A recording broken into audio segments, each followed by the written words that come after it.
Some of the pills taken from Prince's estate in Paisley Park after his death were counterfeit drugs that actually contained fentanyl, a synthetic opioid 50 times more powerful than heroin, an official close to the investigation said Sunday. The official, who spoke to the Associated Press on condition of anonymity because of the ongoing investigation, said nearly 24 pills found in one Aleve bottle were falsely labeled as Watson 385. According to drugs.com, that stamp is used to identify pills containing a mix of acetaminophen and hydrocodone, but the official said at least one of the pills tested positive for fentanyl. Autopsy results released in June show Prince died April 21 of an accidental fentanyl overdose.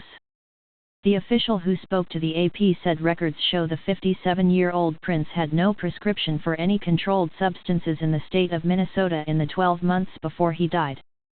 Authorities are still investigating how Prince obtained the drugs. Fentanyl has been responsible for a surge in overdose deaths in some parts of the country. When made into counterfeit pills, users don't always know they're taking fentanyl, increasing the risk of fatal overdose. The Star Tribune first reported about the mislabeled pills in a story published on its website late Saturday. Some of the dozens of pills seized from Paisley Park were found to have other drugs in them. Some were oxycodone or codeine, and some were not controlled substances.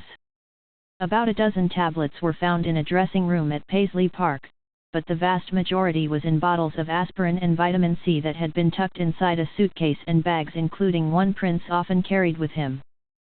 Some pills were also found loose in the bag, the official said. One pill with the Watson 385 stamp tested positive for fentanyl, lidocaine, and another drug. Officials found nearly 24 pills similar to the one that was tested, the official said. Another aspirin bottle had more than 60 counterfeit tablets in it. Some pills that were analyzed contained fentanyl, lidocaine, and U-4770, a synthetic drug that is 8 times more powerful than morphine.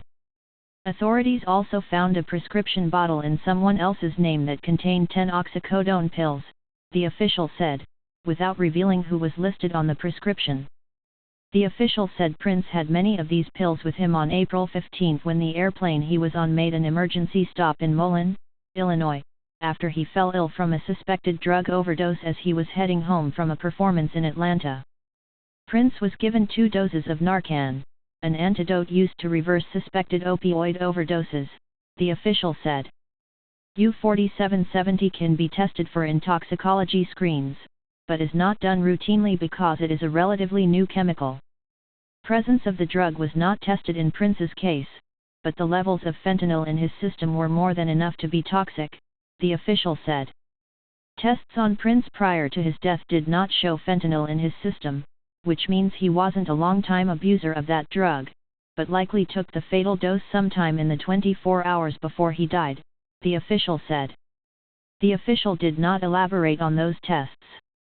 But at least one doctor, Michael Todd Schulenberg, saw Prince on April 7 and again on April 20, the day before he died. According to a search warrant, he told a detective he had ordered tests for Prince and prescribed medications. Schulenberg's attorney, Amy Connors, has said patient privacy laws do not allow her to say what the prescriptions were. The autopsy report also shows Prince had diazepam, lidocaine, and hydrocodone acids in his body, the official said. Diazepam is an anti-anxiety pill sold as Valium. It's a sedative and can also be used to control seizures, which Prince suffered from as a child. Lidocaine is a local anesthetic.